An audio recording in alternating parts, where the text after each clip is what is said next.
आपुला तो एक देव करुणी घ्यावा, तेने विन जीवा सुख नोही। एरती माईके दुःखाची जनिती, नाही अदियंती अवसानी। हे अविनाश करी आपुली आईसे, लावी मना पिसे गोविंदाचे। एरती माईके दुःखाची जनिती, नाही अदियंती अवसानी। तुका म्हणे का मरण्याची सरे, उत्तमची उरे कीर्ती मागे। एरती माईके दुःखाची जनिती, नाही अदियंती अवसानी। पांडुरंगा करू प्रथम नमन, दुसरे चरणा संताचिया। त्यांच्या कृपादाने कथेचा विस्तारू, बाबाजी सद्गुरुदास तुका। जयांचे केलिया स्मरण, होय सकल विद्यांचे अधिकरण। तेची वंदू श्री चरण, श्री गुरुचे ते नमस्कारुणी आता। मस्तक हे पायावरी, या वारकरी संतांच्या सेवे लागी सेवक झालो। तुमच्या लागलो निज चरणा।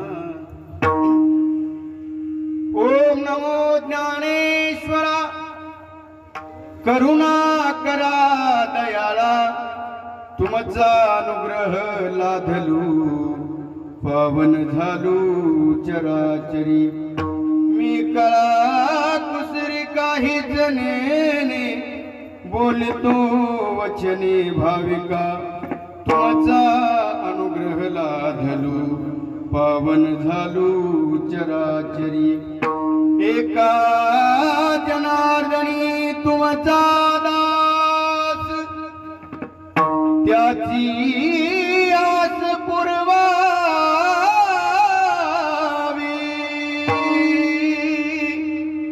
तुमचा अनुग्रह लाधलो, पावन झालो चराचरी। विढला विढला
दत्त माझा पिता, बहिणी बंधू चुलता दत्त माझा। आपुला तो एक देव करुणी घ्यावा, तेने विन जीवा सुख नोहे। एरती माईके दुःखाची जनिती, नाही अदियंती अवसानी।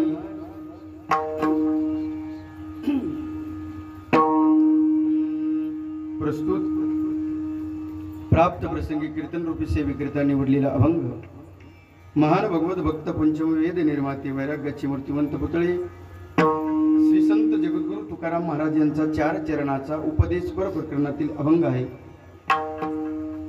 जगद्गुरु तुकाराम महाराज तुम्हा आम्हाला भगवान परमात्मा आपलासा करा असा उपदेश करतात।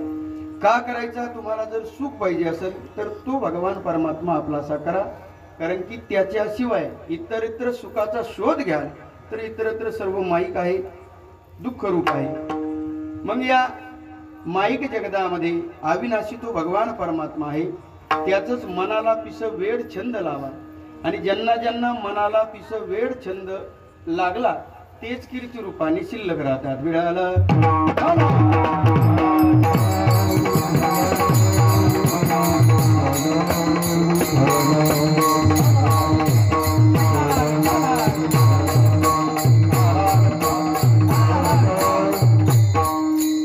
या अभंगावरती चिंतन करण्यापूर्वी थोडासा परिहार म्हणजे तोसा. गेले अनेक वर्षापासून सुरू असलेला हा आपला अखंड हरिनाम सप्ताह मौजे गोपेगाव या ठिकाणी अत्यंत भव्य दिव्य स्वरूपामध्ये संपन्न होतोय. श्री क्षेत्र दत्त संस्थान गोपेगाव या भगवान दत्तात्रयाच्या दरबारामध्ये अत्यंत भव्य दिव्य स्वरूपामध्ये हा सप्ताह संपन्न होतोय. आणि या सप्ताहाची 5व्या दिवसाची सेवा माझ्यावर पुत्रवत प्रेम करणारे आमचे रामराव भाऊ गिराम यांनी फोन करून निमंत्रण दिलं. खरं तर अगोदर तारीख वेगळी ठरली होती, पण ती मला शक्य नव्हतं, म्हणून पुढं माझ्या सोयीप्रमाणे आणि त्यांच्या सोयीप्रमाणे ते असं जुळवून घेतलं. खरं तर मला इथं आल्यानंतर अत्यंत आनंद होतोय, कारण की माझी नेहमी अशी अपेक्षा आहे की पंचक्रोशीत मंडळी किंवा पंचक्रोशीतील जे गावं आहेत त्यांनी ज्या ज्या वेळेस ते बोलवतील त्या त्यावेळेस दराचा विचार न करता फक्त त्यांच्या भावाचा विचार करायचा आणि प्रत्येक ठिकाणी त्यांनी बोलवल्यानंतर जायचे असा माझा मानस आहे. पण हळूहळू बोलावं लागली. काहींना वाटतं सरपंच आता परमेश्वर महाराज आळंदीचे, मग सहज कोणी म्हटलं घ्यावा परमेश्वर महाराजची तारीख. तात्या लोक म्हणते ते आळंदीला ते कशाचे येते. बोलून तर बघा, आम्ही येऊ, फक्त तुम्ही बोलवा. आणि या ठिकाणी आलो, अत्यंत समाधान वाटलं. अगदी जवळ माझं गाव पात्रगाव, आणि तरीही तुम्ही सर्वांनी विचार केला. सर्व ग्रामस्थ मंडळी, भजनी मंडळी, सर्व कमिटी मंडळी सर्वांच्या चरणावरती नतमस्तक होतो. उपस्थित सर्वच हे माझे ज्येष्ठ श्रेष्ठ मंडळी, सर्वांचं नाव मला माहिती आहे. आमचे छत्रभुज महाराज काकडे, आमचे बाबासाहेब सरपंच, बाबा महाराज आप्पा, आणि आमच्या संस्थेतला विद्यार्थी अशोक महाराज ढगे. त्याला लहानाचा मोठं आमच्याकडे झाला तो, त्यामुळे आणि अत्यंत उत्कृष्ट गातो, तसा उत्कृष्ट कीर्तन करतो, गुणी. आणि आता पुढं संगीताच्या माध्यमातून अनेक क्लास आणि संस्था या ठिकाणी होते, त्याची तो माहिती पुढे देईल. आमचे मला वाटते खेरड्याची आपलं खेडोळ्याची होते माझ्या कीर्तनाला वडीला. आणि सर्वच श्रोते सज्जन मायबाप सर्वांचं नाव माहिती नाही. तुम्ही म्हणता इथपर्यंत आला आणि इथं पुढं का नाही गेला. गावाच्या वेळेत, त्यामुळं सर्वांची क्षमा मागतो. कीर्तनाला वेळ झालाय. आणि आजच्या कार्यक्रमाचं मेन आकर्षण, आजचे सेलिब्रिटी कोण असतील तर ते आमचे नरहरी तात्या, यांच्यासाठी एकदा टाळा बघा. खरं तर त्यांचा माझा आम्ही अगदी जिवलग मित्र आहोत. मात्र गाण्याच्या माध्यमातून, कीर्तनाच्या माध्यमातून पहिला जीव आळंदीमध्ये असताना आम्ही एकमेकाच्या संपर्कात होतो. मात्र बऱ्याच दिवसांनी नरहरी तात्या आले ते बरं झाले. पुढं विचार करावा लागेल ना तुम्हाला माझं कीर्तन ऐकून तरी. आणि आमचे यूट्यूब चॅनलचे मालक आमचे माऊली काळे, उत्कृष्ट mike system Siddheshwar mike system अर्थात आमच्या कासापुरीची, सर्वच श्रोते सज्जन मायबाप आणि माझ्यासोबत आलेली आमच्या पात्रगावनातील सप्ताह कमिटीचे आमचे सर्वच तरुण मित्रमंडळी, सर्वच आमचा दिनूये, पवने, श्यामे, सचिने, विष्णूये, आमचा अण्णा आहे, सर्वच माझे हे सर्व तरुण मित्रमंडळी, काही मिळून आहेत, काही मित्र आहेत. सर्वांच्या चरणावरती नतमस्तक होतो. आणि बरोबर कीर्तनाला 2 वाजता संपवतो. यजमान सह संपवतो. 2 वाजता कीर्तन आपल्याला संपवायचे. आमचे आजचे यजमान वाढ होणार आहे का काही.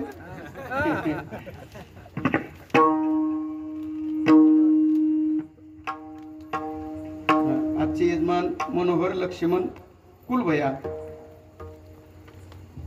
सर्वांच्या चरणावरती नतमस्तक होतो आणि कीर्तनाला वेळेत पूर्ण विराम देतो. ऐका. या अभंगाची प्रस्तावना थोडक्यात अशी. श्री संत जगद्गुरु तुकाराम महाराज तुम्हा आम्हाला भगवान परमात्मा आपलासा करून घ्या असा उपदेश करतात. काही लोकांनी महाराजांना प्रतिप्रश्न केला, महाराज तुमचा देव आम्ही आपलासा का करायचा, कशा करिता करायचा, केला तर फायदा काय आणि नाही केला तर तोटा काय, असे नाना तऱ्हेचे प्रश्न विचारणारे लोक जगद्गुरु तुकाराम महाराजांना भेटले. महाराज म्हटले, हे बघा तुम्हाला सुख पाहिजे तर तो भगवान परमात्मा आपलासा करावा लागेल. इथपर्यंत ठीक होतं. मात्र एक महाभाद्र असा भेटला महाराजांना. तो म्हटला, महाराज तुमचा देवच आम्हाला नको. सर्वच देव नको म्हणणारे जगद्गुरु तुकाराम महाराजांच्या काळामध्ये होते. देव नको म्हणणारे आत्ताही आहेत आणि देव नको म्हणणारे इथून पुढेही राहणार आहेत.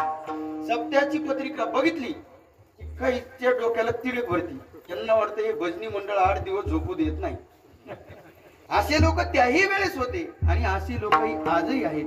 मात्र जगद्गुरु तुकाराम महाराजांचं दयाळू अंतकरण होतं आणि दयाळू अंतकरण असल्यामुळे जगद्गुरु तुकाराम महाराजांना जो प्राप्त असणारा देव जगद्गुरु तुकाराम महाराजांनी डोक्यावर घेतला आणि प्रत्येकाच्या घरोघरी गेले आणि प्रत्येकाला म्हणू लागले, देव घ्या कोणी, देव घ्या कोणी,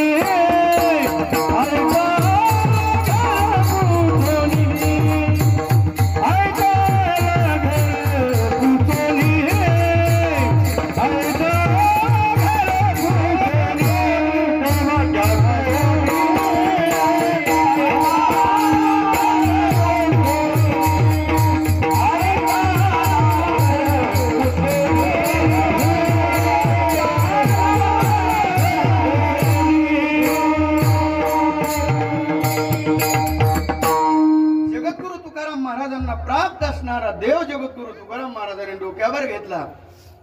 प्रत्येकाच्या घरोघरी गेले आणि प्रत्येकाला म्हणू लागले, देव घ्या कोणी. जगद्गुरु तुकाराम महाराज तुम्हा आम्हाला देव घ्या म्हणतायत. मात्र लोक विचित्र. महाराज म्हटले, महाराजांना लोक म्हटले, देव न लगे, देव न लगे. महाराज जो देव तुम्ही घेऊन आलात तो देव नको. महाराज म्हटले, अरे बेटा विकत नाही फुकट घे. तरी लोक म्हटले, तुमचा देव आम्हाला लागत नाही. महाराजांनी प्रतिप्रश्न केला, हे बघ देव नको म्हणतोय, ठीक आहे आम्ही आमचा देव एका साईडला ठेवून देतो, गुंडाळून ठेवतो, भलं तर देवळीत ठेवतो, पण तुला सुख तर पाहिजे ना. तो म्हटलं, महाराज हे काय बोलण्याचं झालं का. अहो त्या सुखाकरता आम्ही अहोरात्र प्रयत्न करतो. याची टोपी त्याला, त्याची टोपी त्याला, आणि सर्वांच्या टोप्या मिळून परमेश्वर महाराजांना. अहो त्या सुखासाठी अहोरात्र प्रयत्न सुरू आहेत. ते सुख आम्हाला पाहिजे. महाराज म्हणतायत, हे बघ तू सुख पाहिजे म्हणतो आणि देव नको म्हणतो, हे समीकरण जुळणार नाही. कारण सुख म्हणजेच देव आहे आणि देव म्हणजे सुख आहे. सर्व प्रमाण आपल्याला वाटेल. सुख रूपाईचा दुजा कोण सांगा, सुख रूपाईचा दुजा कोण सांगा, माझ्या पांडुरंगा सारिखा. अर्थात तो भगवान परमात्मा आणि सुख हे वेगळं नाही. सुख म्हणजेच देव आहे आणि देव म्हणजेच सुख आहे. याच्याकरता महाराजांनी 2-3 दृष्टांत दिले. महाराज म्हणतात, हे बघा जसं दिवा आणि प्रकाश नाव किती आहेत, 2, वस्तू 1. नाव आणि वस्तू 2 आहेत, नाव मात्र 1 आहे. आणि नावाप्रमाणे वस्तू 2 असल्या असत्या, दिवा विजला असता, लोक म्हटले असते दिवा विजला, विजू द्या प्रकाशराव, आजचे दिवस तुम्ही मुक्कामाला थांबा. का जमत नाही. नाव जरी 2 असले, वस्तू मात्र 1 आहे. माझे ज्ञानोबा आहे म्हणतात, हे मनोनी दीप पालवे सवेची तेज मालवे, रवी बिंबा सवे प्रकाश जाय. भगवान म्हणतात, अर्जुना जसं दिवा विजला तसं प्रकाश जाणार आहे. कारण नाव जरी 2 असल्या, वस्तू मात्र 1 आहे. तसं महाराज सांगतात, गोडी आणि साखर नाव किती आहेत, झोपले का, झोपले का, झोपले नाही? झोपले ना? झोपू नका बरं का, 11 वाजेपर्यंत झोपू नका, बोलत राहा. नाही काय गोडी आणि साखर बाबा, नाव दोन वस्तू मात्र एक. रत्न आणि रत्नप्रभा, नाव दोन वस्तू एक. जसं फूल आणि फुलातला मकरंद, नाव दोन वस्तू एक. तसं देव आणि सुख, नाव दोन वस्तू एक. विठ्ठला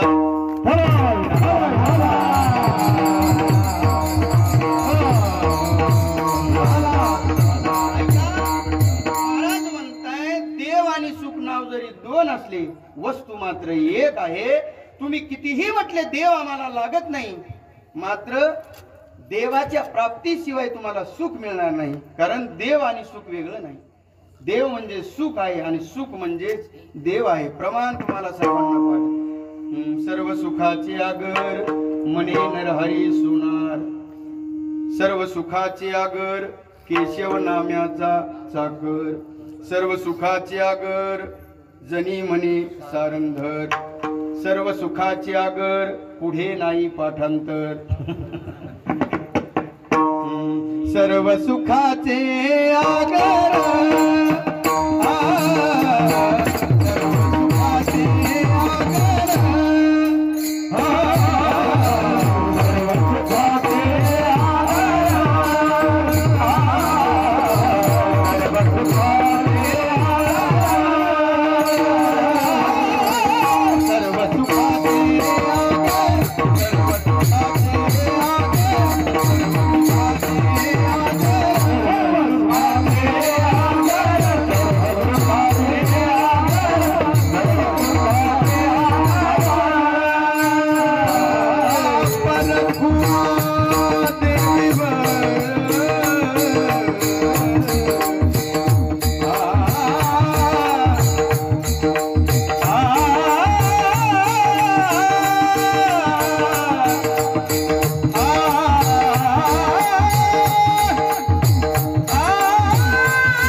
आणि सुख हे एकच आहे.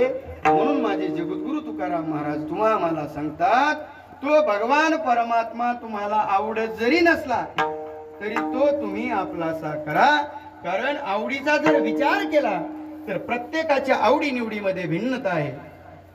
हे तुम्हाला जायचे करे आत्ताच जा, जायचे का? कीर्तन ऐकायचे ना? हा, तुमची गरज आहे मला पुढे. काय सांगत होतो मी तुम्हाला? हे बस रे, परत जाऊ नका. कान कापत असतो मी तुम्हाला सांगत होतो, भगवान परमात्मा आणि सुख हे वेगळं नाही, एकच आहे. म्हणून तो तुम्ही आपलासा करून घ्या. मी पुढे तुम्हाला सांगत होतो, कारण आवडीचा जर विचार केला, सुखाच्या बाबतीत आवडीचा विचार केला तर सुख सर्वांना आवडतं. सुख कोणाला आवडत नाही असा एकही व्यक्ती शोधून सापडणार नाही. गरीबापासून श्रीमंतापर्यंत, ज्ञानापासून मूर्खापर्यंत, कारकुनापासून तर पंतप्रधानापर्यंत प्रत्येकाला विचारा, तुम्हाला सुख आवडतं का? उत्तर येईल हो. अर्थात सुखाच्या बाबतीत सर्वांची आवड ही एक आहे. तसं बघायला गेलं तर प्रत्येकाच्या आवडी निवडीमध्ये भिन्नता आहे. मला जे आवडल ते तुम्हाला आवडलच भाऊ सांगता येणार नाही. मला वाटलं आज सर्वच ही महाराज मंडळी या ठिकाणी उपस्थित आहेत, थोडंसं व्यवस्थित चिंतन करावं, गप्पा टप्पा न मारता. पण खालच्या लोकांना जर वाटलं महाराजांनी 2-3 फवारे हाणावं, तर प्रत्येकाच्या आवडी निवडीमध्ये भिन्नता आहे. बरोबर आहे नाही? तसं मला जे आवडेल ते तुम्हाला आवडेलच याची गॅरंटी नाही. आणि मला तुम्हाला जर एकच आवडलं असतं तर मी तुम्हाला कीर्तनात झोपू दिलं नसतं. पण आवडी निवडीमध्ये भिन्नता आहे. मी नेहमी सांगत असतो, प्रत्येकाच्या आवडी निवडीमध्ये भिन्नता आहे. प्रत्येकालाच मान धन स्त्री पुत्र आवडेलच याची गॅरंटी नाही. बघा, एके मुद्द्याचं चिंतन करू आणि पुढे जाऊ. प्रत्येकालाच धन आवडेल असं काही सांगता येत नाही. तुम्ही म्हणाल महाराज त्या धनाकरिता आम्ही नाही ते प्रयत्न करतो. धन आम्हाला आवडतं, ठीक आहे, तुम्हाला मला धन आवडत असेल, मात्र असे काही थोर साधू संत होऊन गेले त्यांना धन नाही आवडलं. धन कोणाला नाही आवडलं? सळोजी मोळोजी नावाचे संत. संतांना एका राजाने मोहरा दिल्या, हातात नाही, त्यांच्या पश्चात त्यांच्या कुटियामध्ये गंज घालून ठेवला. मात्र जळोजी मोळोजी महाराजांनी तो गंज मोहराचा बघितला आणि जसं आपण लहान मुलाची विष्ठा बाहेर नेऊन टाकतो तसं तो गंज उचलला आणि बाहेर नेऊन टाकला. अर्थात राजाने मोहरा दिल्यात, मात्र ते धन त्यांना नाही आवडलं. धन कोणाला नाही आवडलं? धन नाही आवडलं माझ्या जगद्गुरु तुकाराम महाराजांना. माझ्या जगद्गुरु तुकाराम महाराजांना छत्रपती शिवाजी महाराजांनी नजराणा पाठवला शिपाया करवी. तो शिपायांनी जगद्गुरु तुकाराम महाराजांच्या घरी घेऊन तो नजराणा आले. तो नजराणा जगद्गुरु तुकाराम महाराजांनी बघितला आणि स्पष्ट शब्दात सांगितलं,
बघितला आणि स्पष्ट शब्दात सांगितलं, सोने रुपे आम्हा किंवा दिवट्या छत्री घोडी हे तू बऱ्याच न पडे. अर्थात जे छत्रपती शिवाजी महाराजांनी आम्हाला पाठवलंय ते आम्हाला लागत नाही. मात्र ते जगद्गुरु तुकाराम महाराज होते, त्या शिपायांना बोलून घेतलं आणि त्या शिपायांना महाराज सांगतात, ज्या अर्थी जगद्गुरु तुकाराम महाराजांनी नजराणा पाठवलाय ना, त्या अर्थी नक्की माझे छत्रपती शिवाजी महाराज नक्की उदार राजे आहेत, यात काही संशय नाही.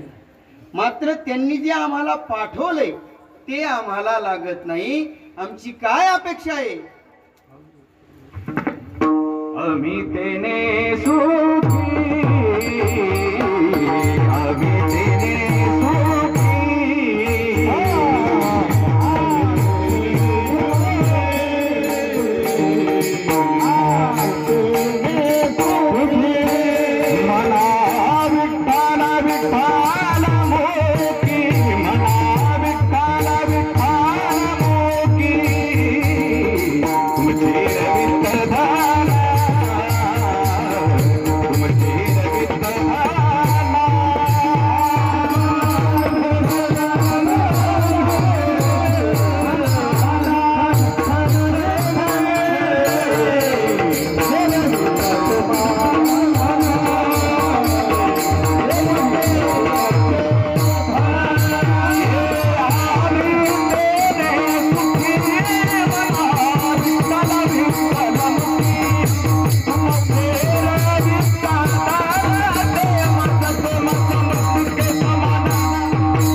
महाराज त्या शिपायांना सांगू लागले, आमची एकच अपेक्षा आहे, मुखाने भगवान परमात्म्याचं नाव घ्या आणि दुसरं व्रत करा एकादशी, कंठी मिरवा तुळशी, व्रत करा एकादशी. अर्थात छत्रपती शिवाजी महाराजांनी जगद्गुरु तुकाराम महाराजांना नजराणा पाठवला, मात्र तो नजराणा जगद्गुरु तुकाराम महाराजांनी स्वीकारला का?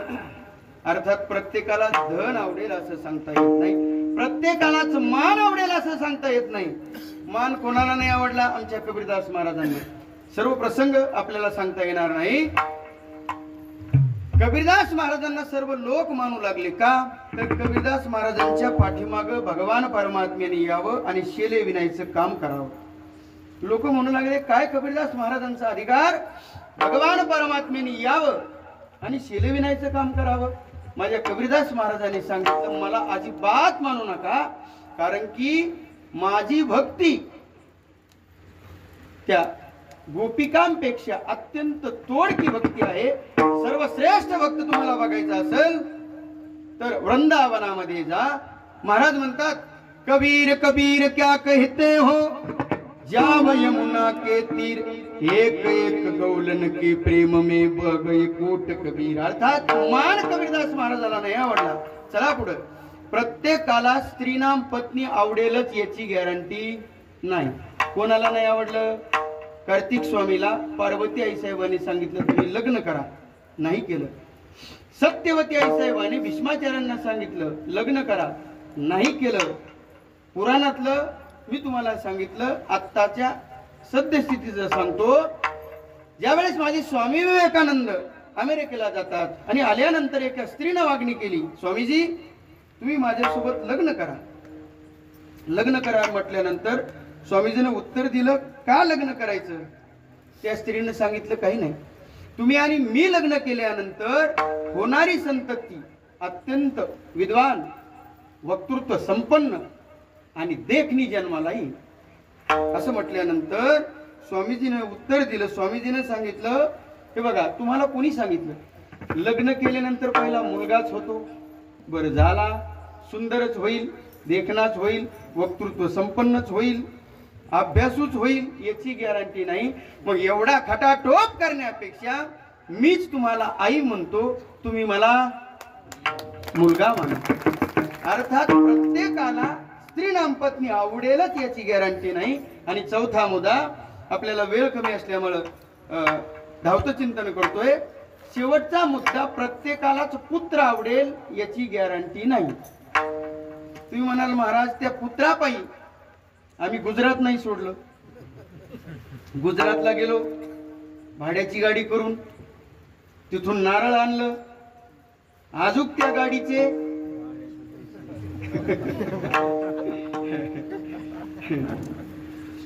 ते मला शोभणार नाही म्हणून मी बोलत नाही.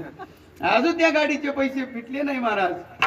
अर्थात तुम्हा आम्हाला संतती नाम पुत्र आवडतो, मात्र इतिहासामध्ये असे काही उदाहरण येतात, आमच्या अहिल्याबाई होळकरांना एकुलता एक मुलगा होता, मात्र एकुलता एक मुलगा असणारा तो चांगला निघाला नाही, म्हणून अहिल्याबाई होळकरांनी तो ठेवला नाही. अर्थात मुलगा कसा असावा हे अहिल्याबाई होळकरांना माहिती होतं. आपण जे कमवून ठेवलंय याच्या पश्चात याची विल्हेवाट हा व्यवस्थित लावणार नाही, म्हणून तो ठेवला नाही. अर्थात पुत्र सर्वांनाच आवडेल याची गॅरंटी नाही, मात्र तुम्हा मला पुत्र आवडतात, मग तो कसा का असाना. पण महाराज म्हणतात ना, तो मुलगा असा पाहिजे कसा, ऐसा भक्तराज गुंडा त्याचा तिन्ही लोकी झेंडा. अर्थात मुलगा असावा असा, आणि असू नये कसा, जाय तिकडे पिढी लोका, जिकडं जाईन तिकडं पिढा देणारा. लोक जर कीर्तनाला आले नऱ्यारी तात्या तर हा जिवंत इच्छू पकडतो आणि त्याच्या बुटात सोडतो. असा आगाव मुलगा नसावा. गुरुरे इंगळे दादा नेहमी आपण ऐकणारे आहात, इंगळे महाराज सांगायचे असा मुलगा नसू नये कसा.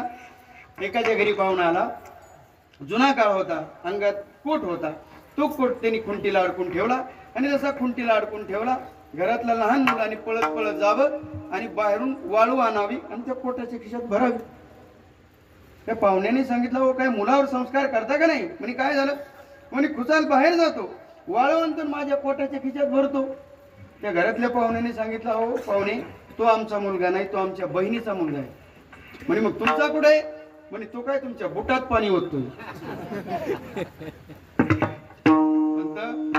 दहावीचा निकाल लागला आणि जसा 10वीचा निकाल लागला त्यांनी मार्कशीट घेतला अशोक महाराज आणि असा हातातच फिरवत आला.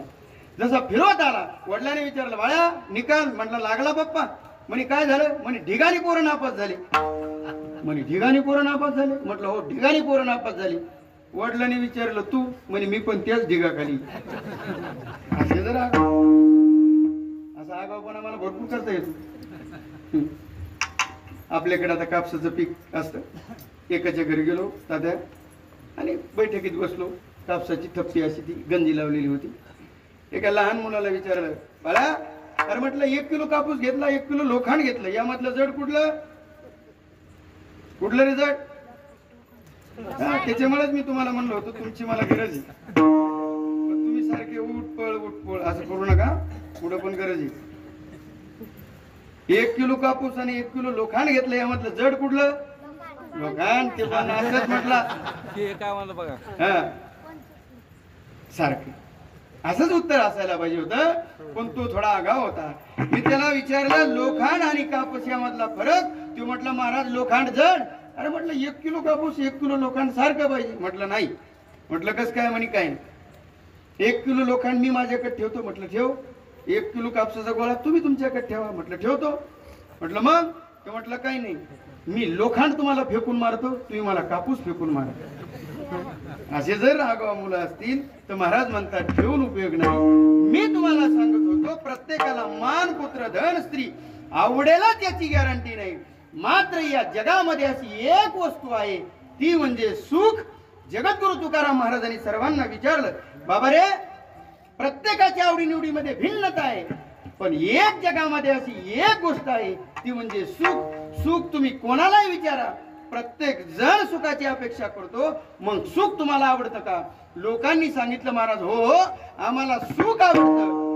मात्र माझे जगद्गुरु तुकाराम महाराज म्हटले तुम्ही सुख आवडतं म्हणता आणि देव नको म्हणता, हे समीकरण जुळणार नाही.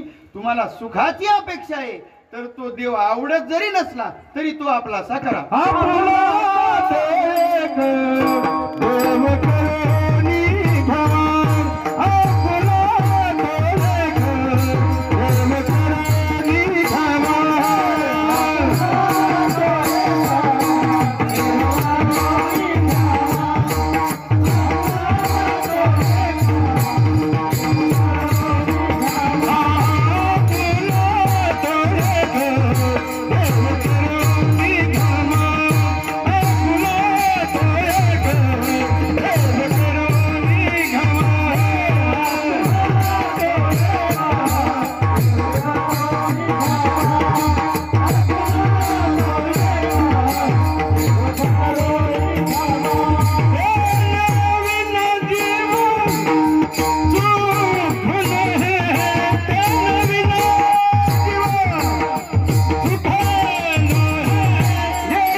आवडत जरी नसला मात्र तुम्हाला सुख आवडतंय ना, मग त्या सुखाकरिता तो भगवान परमात्मा आपला करा.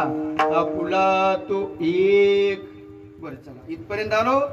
बसलेले लोक म्हणतील महाराज तुम्ही म्हटले आपुला तो एक, पण कोणता एक? त्याचं नाव अभंग जर बघितला तर अभंगामध्ये त्याचं नाव नाही. मग तुम्ही तर म्हटले तो देव आपलासा करून घ्या जो एक.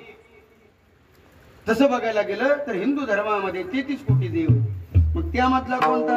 त्याचं नाव तुम्ही सांगितलं नाही. दत्तात्रय भगवान परमात्मा, कृष्ण, राम, कोणता आपलासा देव आम्ही आपलासा करून घ्यायचा याचा भाव अगदी 5 मिनिटांमध्ये सांगतो आणि पुढे जातो. ऐका, ज्या अर्थी जगद्गुरु तुकाराम महाराज तुम्हा मला सांगतायत तो भगवान परमात्मा आपलासा करा. म्हणजे कोणता करा?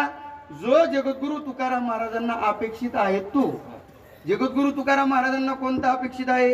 एक गाऊ आम्ही विठोबाचे नाम किंवा बोलावा विठ्ठल, विठ्ठल बोलावा विठ्ठल,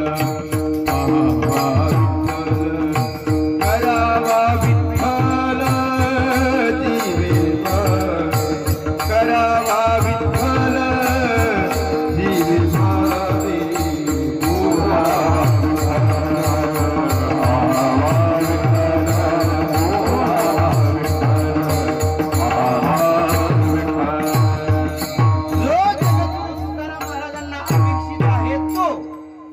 जगद्गुरु तुकाराम महाराज म्हणतायत त्या भगवान परमात्म्याशिवाय मी दुसऱ्या कोणाचंही नाव घेणार नाही. आणि घेतलं तर शतखंड होऊन या माझी अर्चना, जरी या वचना पालटी. अर्थात एवढी दृढ निष्ठा होती कोणावर? भगवान पंढरीश परमात्म्यावर. म्हणून तो देव आपलासा करा. बरं, तोच देव आपलासा का करायचा याचं उत्तर याचं पुढेही आहे. पण अजून एक भाव तुमच्या डोळ्यासमोर आणतो.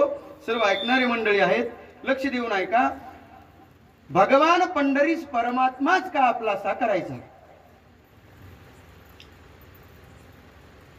तसं बघायला गेलं तर राम आणि कृष्ण हा पूर्ण अवतार सांगितलेला आहे. दुर्जनाचा येणी करुणी संवाद, पूर्ण अवतार रामकृष्ण. मग हा का नाही?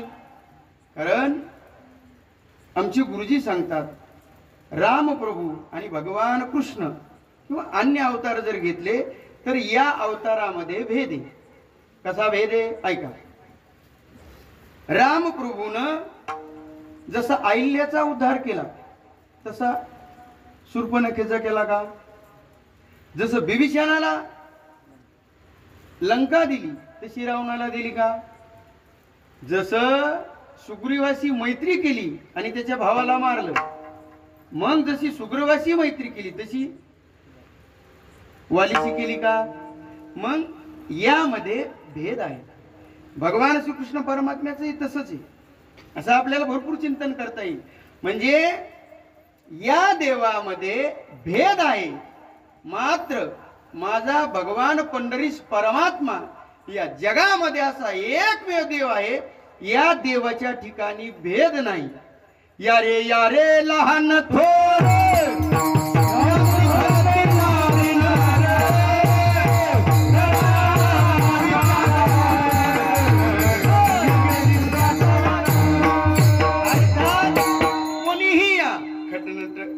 यावे, शुद्ध होऊन या जावे माझ्या भगवान पंढरीश परमात्म्याच्या ठिकाणी. कारण की संतांनी सांगितलं देवास सरळ उभारायचं, कमरेवर हात ठेवायची आणि नजर. कारण की तुमच्याकडे कोणीही येणारा, मग तो कुठल्या जातीचा असो, कुठल्या पंथाचा असो, कुठल्या धर्माचा असो, प्रत्येकाला माझ्या वारकरी संप्रदायामध्ये अधिकार आहे.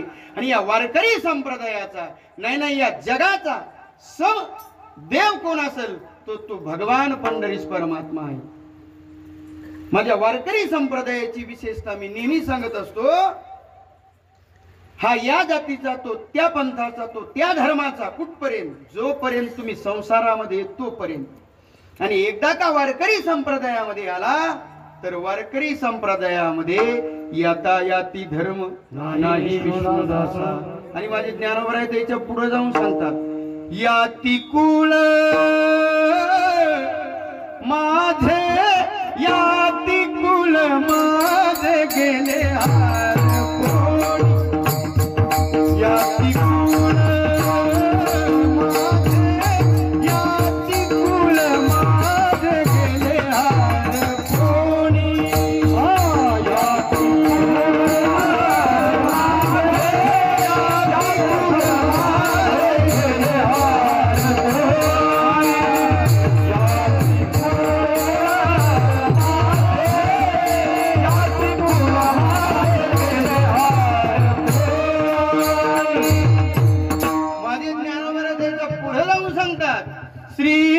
श्रीरंगा वाचोनी आणूने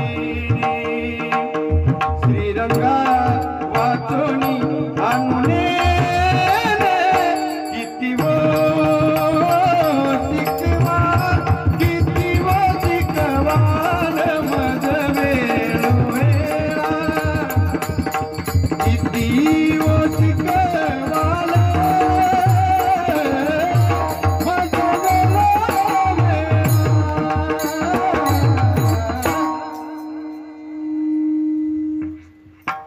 माझे ज्ञानोबराय म्हणतात, नाही नाही, ज्ञानेश्वरीमध्ये ज्ञानोबराय सांगतात, हे खैराचं लाकूड, हे चंदनाचं लाकूड, हे बाबळीचं, हे आंब्याचं, कुठपर्यंत? जोपर्यंत अग्नीमध्ये येत नाही तोपर्यंत. एकदा का अग्नीच्या संपर्कात आलं की ते कुठल्याही वृक्षाचं झाड राहत नाही, तर ते काय होतं? राख होतं. ज्ञानोबराय म्हणतात, का खैर चंदन कास्ते हे विवेचना तवची घटे जवन घापती एक वटे अग्नी माझी. हे खैराचं, हे चंदनाचं कुठपर्यंत? जोपर्यंत अग्नीच्या संपर्कात येत नाही तोपर्यंत. हा या जातीचा तो, त्या पंथाचा तो, त्या धर्माचा कुठपर्यंत? जोपर्यंत वारकरी संप्रदायामध्ये येत नाही तोपर्यंत. वारकरी संप्रदाय विष्णुमय जग वैष्णवाचा